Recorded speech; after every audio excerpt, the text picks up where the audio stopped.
კიდევ ერთხელ მოგესალმებით. მაესტროს სახელმწიფოს უყურებთ 6 საათზე და ამავე დროს უსმენთ ტალღაზე FM 94 და 7 სტუდიაში ხატია ქვათაძე განაგრძობს მუშაობას. ოდესაში გემთმფლობელის ტყვეობიდან გათავისუფლებული ქართველი მეზღვაურები უკვე საქართველოში არიან. ბათუმის აეროპორტში მათ ოჯახის წევრები დახვდნენ. როგორც ჟურნალისტებთან საუბრისას მეზღვაურებმა განაცხადეს 22 დღე მძიმე პირობებში გაატარეს, თუმცა 7-ვე მათგანი თავს უკვე კარგად გრძნობს.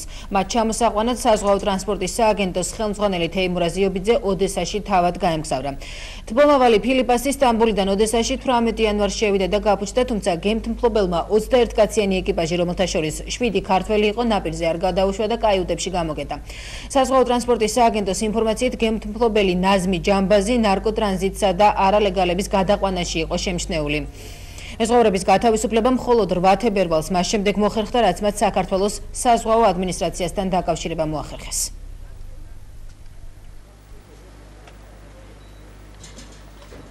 მოლაპარაკება იყო ურთულესი, გემზე ვიმყოფობოდით 3 დღის განმავლობაში, იმიტომ რომ ფულის გადახდა სარაპირებდა თურქეთის მხარე.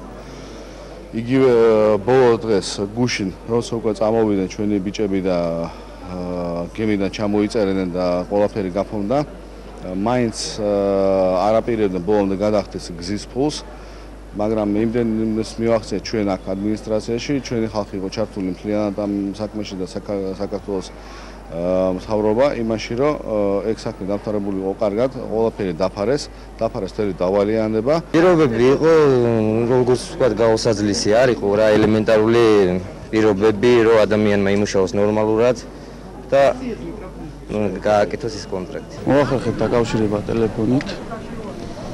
საქართველოს დაუკავშირდით ადმინისტრაციის უფროს, საკონსულოს დაუკავშირდით. გამოიჩინენ ძალიან დიდი ყურადღება და დაგვეხმარეს დღესდღეობით ჩამოვედით. ძალიან დიდი მადლობა.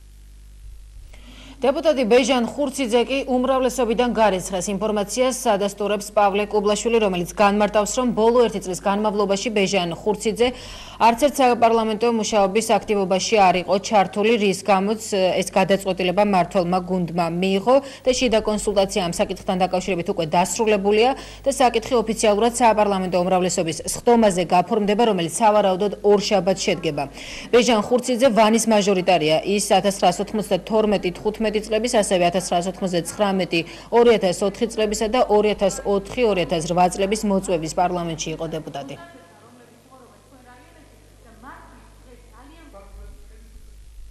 საპარლამენტო ფრაქცია ქრისტიან დემოკრატებიდან კი ფრაქცია ძლიერი საქართველოს შემადგენლობაში დეპუტატი რატი მაისურაძის გადასვლას ქრისტიან დემოკრატები იმ მოტივით ხსნიან, რომ ოპოზიციამ პარლამენტში არსებული რესურსი სრულად გამოიყენოს. ამის შესახებ ლევან ვეფხოძემ განაცხადა. ძლიერი საქართველო დაშლის საფრთხის წინაშე მისი ერთ-ერთი წევრის რომან მარსაგიშვილის გადაწყვეტილებამ დააყენა, რომელმაც ქართულ ოცნებას მხარდაჭერა გამოუცხადა, საპარლამენტო უმცირესობასა და ფრაქცია ძლიერ საქართველოს უმრავლესობის დანამატი უწოდა და ფრაქცია ერთობა სამართლიანობისათვის შემადგენლობაში გაწევრიანების გადაწყვეტილება მიიღო. ფრაქცია ძლიერი საქართველო, რომელიც ქრისტიან დემოკრატებთან ერთად საკანონმდებლო ორგანოში უმცირესობას ქმნის, მარსაგაშვილის ჩათვლით 6 დეპუტატისაგან შედგებოდა. პარლამენტის რეგლამენტის თანახმად კი თუ ფრაქციაში 6-ზე ნაკლები დეპუტატი რჩება, ის გაუქმებლად მიიჩნევა.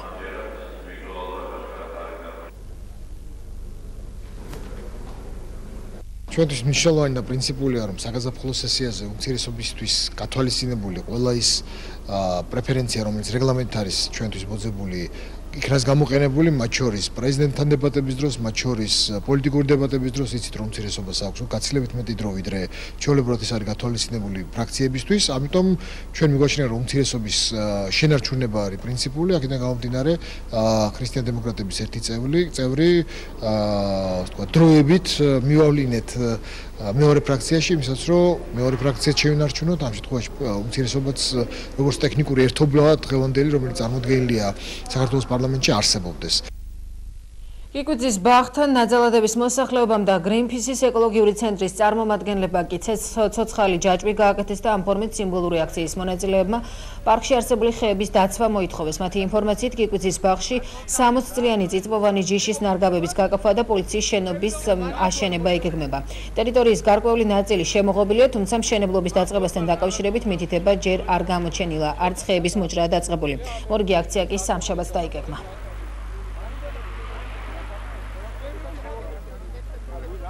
ჯაჭვი არის სიმბოლო სიცოცხლისა, რომელსაც ემუქრება ხელისუფლების საქმიანობა თბილისში, ბაღ-პარკებს ჩეხავენ პოლიციის შენობებისთვის.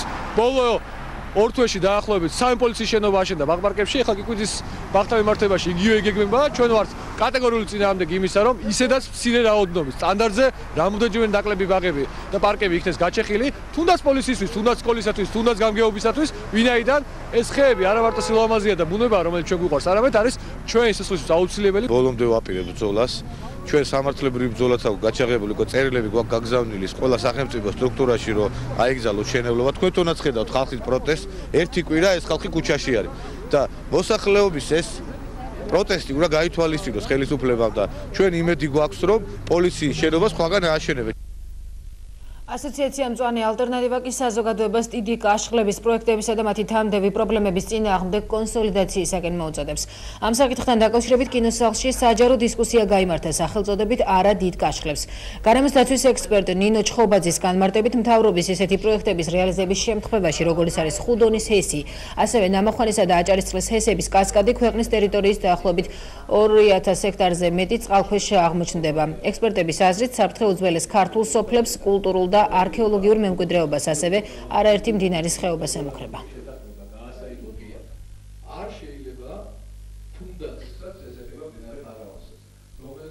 გვინდა რომ სერიოზულად ვიფიქროთ უბრალოდ რამდენად ეფექტური და ეკონომიურად მომგებიანი ზოგადად იქნება ეს, იმიტომ რომ საქართველოს ძველი მოძრაობა მაგალითად დღეს გამოცხადე ამის შესახებ და ვამბობ, რომ ჩვენ ვაპირებთ დამოუკიდებელი ექსპერტიზის ჩატარებას იმ დოკუმენტზე, რომელიც იქნება წარმოდგენილი და ვფიქრობ, რომ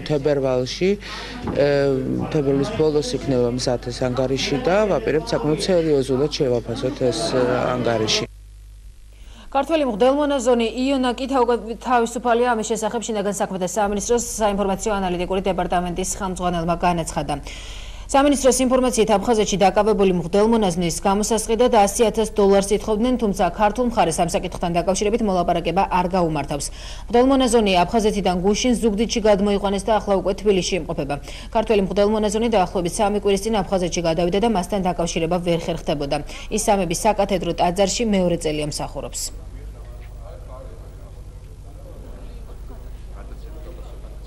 მოხარული ვარ გასცნობოთ, რომ ჩვენს მიერ ჩატარებულმა ღონისძიებებმა შედეგი გამოიღო. მამა იონა ტყვეობიდან გახსნილია, იგი გადმოიყვანეს ოკუპირებული ტერიტორიიდან ჩვენს მიერ კონტროლებულ ტერიტორიაზე, ამ წუთებში მამა იონა იმყოფება თბილისში და მე მინდა მადლობა გადავუხადო სამინისტროს ყველა თანამშრომელს, რომელმაც დაგეგმეს და განახორციელეს ეს ღონისძიებები, რომელმაც შესაძლებელი გახადა დაკავებული სასულიერო პირის გათავისუფლება. ცხინვალის ოპოზიციის ლიდერი სალა ჯიოევას ჯანმრთელობის მდგომარეობა კი საშუალო სიმძიმის არის, ამის შესახებ სააგენტო რესი იუწყება. ჯიოევა ცხინვალის საავადმყოფოს რეანიმაციულ განყოფილებაში რჩება. ექიმების განცხადებით ის გონზე მოვიდა და მკურნალობის აუცილებელ კურსს გადის. რესის ინფორმაციით საავადმყოფოსა და ჯიოევას პალატის შესასვლელთან ძალოვანი ორგანოების 6-7 თანამშრომელი თითქმის მუდმივად მორიგეობს.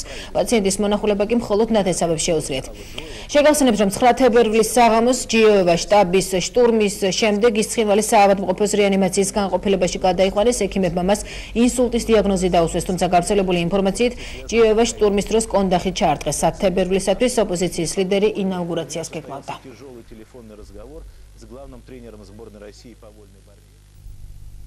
მოყინვისა და გადაციების შედეგად დამწვრობის ცენტრში უსახლკარო პაციენტი გარდაიცვალა. მამაკაცი დაახლოებით 40 წლის იყო და მას პირადობის დამადასტურებელი არანაირი დოკუმენტი არ ჰქონდა თან. ის პირველი კლინიკური საავადმყოფოდან კატასტროფის ცენტრის ჯგუფმა უმძიმესი მდგომარეობით გუშინ საღამოს გადაიყვანა, თუმცა მკურნალობა დაგვიანებული აღმოჩნდა. დამწვრობის ცენტრში მოყინვის დიაგნოზით ამჟამად კიდევ 2 პიროვნება იმყოფება, მათგან ერთი 50 წლამდე ასაკის მამაკაცია, მეორე 75 წლის მოხუცი ქალბატონი კი უმწევ სტატუსის მქონეა. ყველაზე მძიმე შემთხვევა იყო გუშინ საღამოს მოიყვანეს ჩვენთან გადმოიყვანეს უბრალოდ პირველი კლინიკური საავადმყოფოდან კატასტროფის ბრიგადის რეანიმებული უმძიმესი პაციენტი, მას აღენიშნებოდა არა მარტო მოყინვა, მთელი სხეულის გადაციება, კომბინაციაში საზოხაროდ დღეს გამთენისას ეს პაციენტი გარდაიცვალა. საწუხაროდ გონია, რომ ნასვან მდგომარეობაში ხანგრძლივად სიცივეში ყოფნას პირიქით უშველის და საპირისპირო ხდება ალკოჰოლის სიზარღვის კი აფართოების იმ მომენტში ჩვენ თბილად ვთავს სამაგერო სისხლის გაცემის რაოდენობა მეტი ხდება და ეს სავალალო პირობებს ქმნის. ქვეყნის ცენტრალურ მაგისტრალებზე კი ტრანსპორტის მოძრაობა თავისუფლად შეიძლება. შეზღუდვები მხოლოდ უღელტეხილებზე რჩება, სადაც ტრანსპორტის გადაადგილება მხოლოდ მოცურების საწინააღმდეგო ჭაჭვების გამოყენებით შეიძლება. ჯვრის უღელტეხილი მსუბუქი და მაღალი გამავლობის ავტომობილებისათვის გუშინ საღამოს გაიხსნა, უღელტეხილზე შეზღუდვა რჩება მისაბმელიანი და ნახევრად მისაბმელიანი ტრანსპორტისათვის. რაც შეეხება საავტომობილო გზების სხვა მონაკვეთებს, თბილისის შემოვლით გზაზე ტრაილერებისათვის მოძრაობა დასაშვებია მოცურების საწინააღმდეგო ჭაჭვების გამოყენებით, დანარჩენი სახის ავტოტრანსპორტისათვის კი შეზღუდვა აღარ არსებობს. მცხეთა სტეფანწმინდა ლარსის საავტომობილო გზის გუდაური კობის მონაკვეთზე კი ქარბუქის გამო ყველა სახის ავტოტრანსპორტის მოძრაობა აიკრძალა. თითოეულობისა და ყინვის გამო ამავე გზის არაგვისპირი გუდაურის მონაკვეთზე მისაბმელიანი, ნახევრად მისაბმელიანი ავტოტრანსპორტისა და 30 ადგილზე მეტი ტევადობის ავტობუსების მოძრაობაა შეფერხებული. ანალოგიური მდგომარეობაა კობი ლარსის მონაკვეთზეც.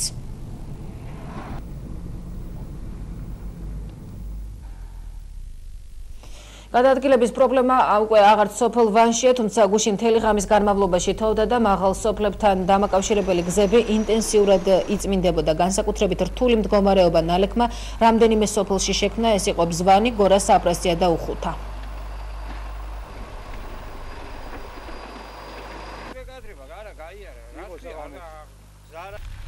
ღამით საკმაოდ დიდი რაოდენობით ნალექი მოვიდა თოვლის სახით. მაგრამ მთელი ღამის განმავლობაში მუშაობდა შესაბამისი ტექნიკა.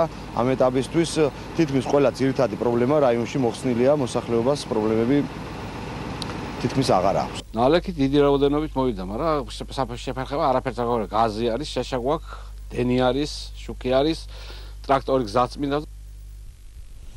ქართულ ჯგუფის ინფორმაციით კი ტელეკომპანია მეცხრე არხისათვის განკუთვნილი $350,000 ღირებულების აპარატურა საბაჟო ტერმინალ ლასარეში შემოწმებისას გადამწვარი აღმოჩნდა. ქართულ ჯგუფის წარმომადგენლები დარწმუნებულები არიან, რომ ტვირთი საბაჟოზე შეგნებულად დააზიანეს. აეროპორტში მდებარე სატვირთო ტერმინალის ხელმძღვანელობის პოზიცია კი ჯერჯერობით უცნობია. მოძრავ სატელევიზიო სადგურს მომწოდებელი კომპანიის წარმომადგენლები და ექსპერტები ორშაბათში ამოწმებენ.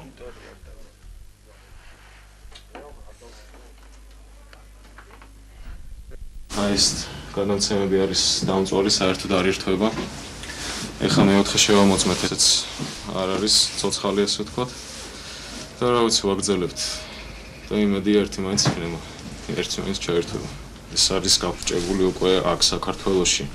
რაღაცა, ვთქვათ, ელექტრომაგნიტური ტალღით ან მიკროტალღებით. ბუნებრივად ჩნდება ეჭვი იმისა, რომ დაზიანება მოხდა საქართველოს ტერიტორიაზე. კიდევ გამომდინარე, რომ გამოგზავნის წინ ჩვენს მიერ უბრალოდ გამოგზავნილი კომპანიის მიერ გაქირავებული, ასევე SGS-ის ისრაელის ბიუროს წარმომადგენლების მიერ გამოგზავნილი დასკვნით დასტურდება, რომ ტვირთი იყო, ასე ვთქვათ, ჯანმრთელი და ყველანაირად გამართული ფუნქციონალურად მუშაობდა. იგივე კომპანიიდან დაახლოებით ერთი თვის წინ მიღებული ტვირთით ანალოგიურ სიტუაციაში აღმოჩნდა და იყო დამწვარი. თბილისის მერის პრეს-სპიკერის განცხადებით, სადაზღვევო კომპანია ტაოსთან დაკავშირებული პრობლემების შესახებ დედაქალაქის ხელმძღვანელობისათვის ცნობილი დღეს გახდა და მერია ამ საკითხით დაინტერესდება. თავისუფალი საქართველოს პოლიტიკური საბჭოს წევრის ლადო ბულბულაშვილის განცხადებით კი ტაოს ბენეფიციარს არასათანადო მომსახურების გამო არაერთი პრობლემა შეექმნა, ამის შესახებ პარტიას თავად მოქალაქე მაცნობა.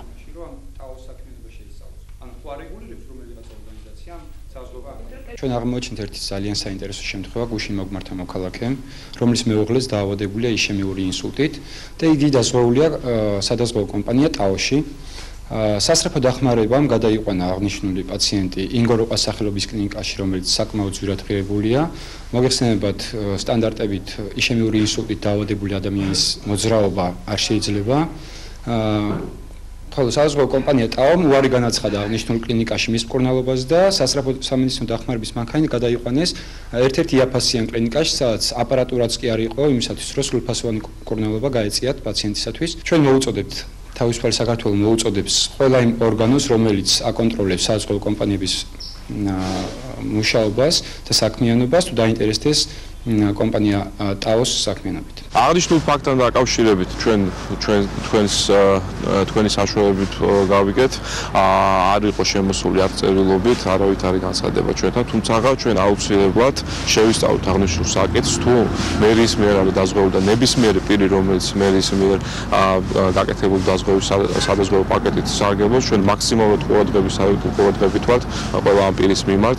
შესაბამისი რაიონული გამგებლობა იქნება თუ მერის შესაბამისი სამსახური ნებისმიერ პირს, ვისაც მსგავსი რამე ანალოგიური პრობლემა გააჩნია, შეუძლია მოვაკითხოს და ჩვენი ვალდებულება და ჩვენ ვართ დაინტერესებულები, რომ მაქსიმალურად ყურადღებით შევისწავლოთ საკითხი და აღმოვხვრათ ის პრობლემა, რომელიც შესაძლებელია წარმოიშვას.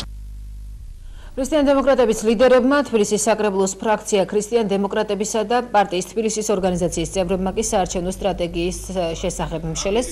მათ პრიორიტეტებად დასაქმება დაბალი ტარიფი, განათლება და ჯანდაცვა დასახელდა. შეხვედრაზე გიორგი თარგამაძემ თანაგუნდელებს ამერიკის შეერთებულ შტატებში ვიზიტის შედეგებიც გააცნო.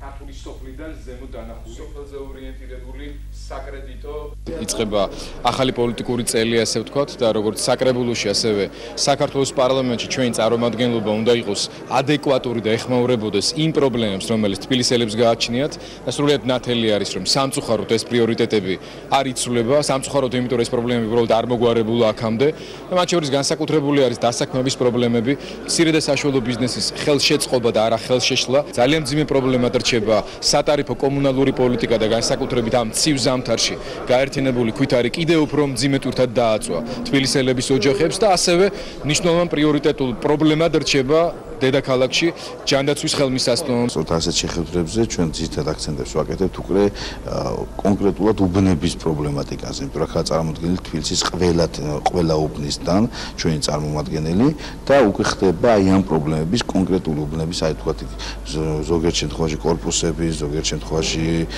თქვათ ქუჩების პრობლემების მიტანა როგორც საპარლამენტო ფრაქციის, ასევე საკრებულოს ფრაქციის, ასე ვთქვათ, დონეზე. დემოკრატიული მოძრაობის წარმომადგენელთა განცხადებით კი სახალხო კრების ერთ-ერთ მხარდამჭერ გია სალუქვაძეს სასამართლო 4 წლიანი პატიმრობა უკანონოდ მიუსაჯა. პარტიის ინფორმაციით 6 თებერვალს სასამართლო პროცესზე განსასჯელმა საკუთარ გატაცებასა და ჩვენების გამოძალვაში შინაგან საქმეთა სამინისტროს ერთ-ერთი მაღალჩინოსანი დაადანაშაულა. დემოკრატიული მოძრაობა მოსამართლის გადაწყვეტილებას 3 წლიანი სასჯელის გახანგრძლივების შესახებ სწორედ ამ ფაქტით ხსნის.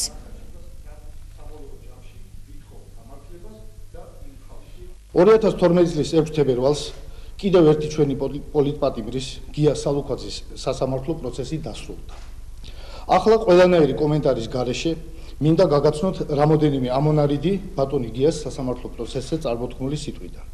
სწორედ ამ სიტყვის წარმოთქმის შემდეგ უკანონოდ სააკაშვილის სასამართლომ მას 4 წლით თავისუფლების აღკვეთა მიუსაჯა. მე მინდა განვაცხადო, რომ მზად ვარ და ამას აუცილებლად მივაღწევ ჭეშმარიტების დადგენისათვის ბოლომდე ვიბრძოლო და გამოვავლინოთ ყველა ის დამნაშავე პირები, რომელთაც ჩადენილი აქვთ ჩემს და ჩემი თანამოაზრეების მიმართ სისხლის სამართლის დანაშაული.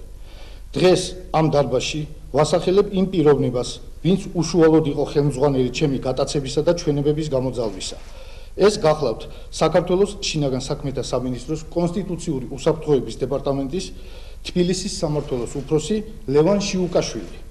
ეს ის პიროვნებაა, რომელიც იყო შავი ჯიპის ტიპის ავტომანქანით და რომელიც ზეწოლას ახორციელებდა ჩემზე, რათა მიმეცა ჩვენება ირაკლი ბათიაშვილისა და ბადრი ბიწაძის მიმართ. ხოლო მასთან ერთად იყო ქალაქ თბილისის ვაკე საბურთალოს პოლიციის მეორე განყოფილების უფროსი გვარად ჯუღელი. ლეიბორისტებმა კი უმუშევართა კავშირთან თანამშრომლობის მემორანდუმი გააფორმეს. შეთანხმება უმუშევართა აღრიცხვას, მათ დასაქმებაზე ზრუნვას და ასევე შემწეობის გაცემას ითვალისწინებს. მსგავსი შეთანხმება სოციალ-დემოკრატიულ პარტიასთან და თავისუფალ საქართველოსთან უკვე არსებობს.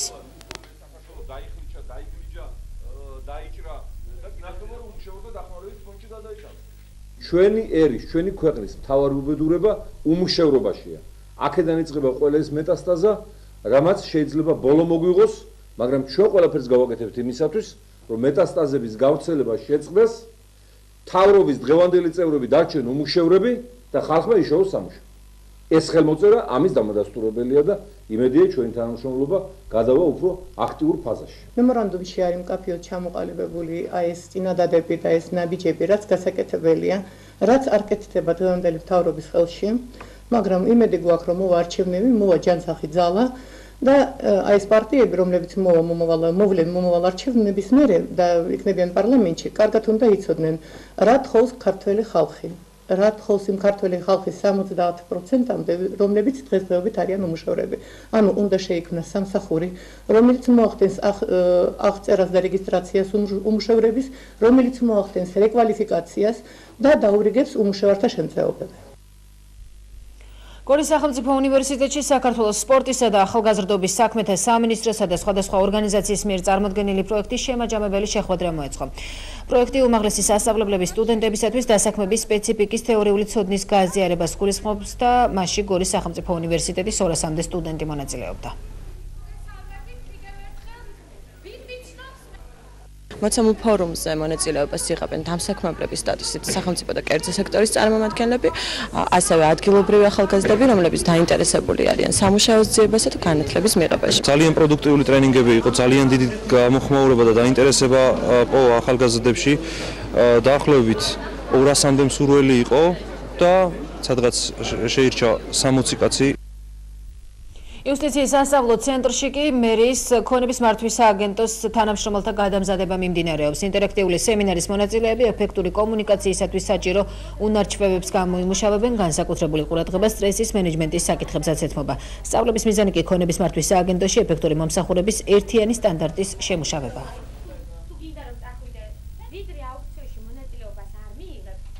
ტრეინინგს გადიან მერის ქონების მართვის სააგენტოს თანამშრომლები. ტრენინგების მიზანს წარმოადგენს ეფექტური მომსახურებისთვის საჭირო უნარჩვების გამომუშავება.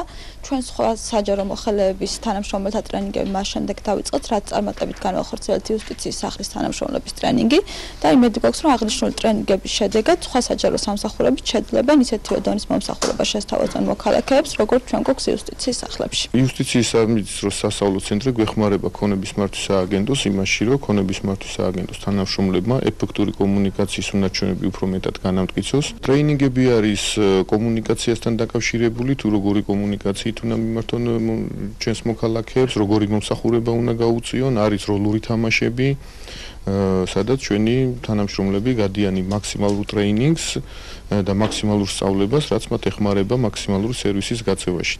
დღეს საქართველოს საკალათბურთო ჩემპიონატის ზამთრის პაუზის შემდეგ განახდა სპორტის სასახლეში არმიამ დინამო ანგარიშით 83-66 დაამარცხა. ყველაზე შედეგიანი კი ჯერემი რიჩარდსონი აღმოჩნდა. სახელმწიფო უნივერსიტეტმა ბათუმის გუნდს 95-74 წლია, ორივე გუნდიდან ყველაზე მაღალი შედეგი ბექა ჩიკვილაძემ აჩვენა, მის ანგარიშზე 21 ქულა. სოხუმაკი თბილისის სახელმწიფო სამედიცინო უნივერსიტეტის გუნდი ანგარიშით 87-68 დაამარცხა. აი თამაში იყო სამედიცინო უნივერსიტეტის ერთ-ერთი ძლიერი გუნდი ყავს ამ ჩემპიონატში. უბრალოდ ჩვენ უფრო მობილიზებულები გამოვედით დღეს მოედანზე, დაცვითი კარგი თამაშით გავიმარჯვნა. ამიტომ რომ ჩვენ გუნდს მიულოცეს გამარჯვება. სოხუმის ძლიერი გუნდი არის. ვიბრძოლეთ, რაღაც შეცდომები ქონდა, მაგრამ იმედია შემდეგ თამაში გამოვასწორებთ.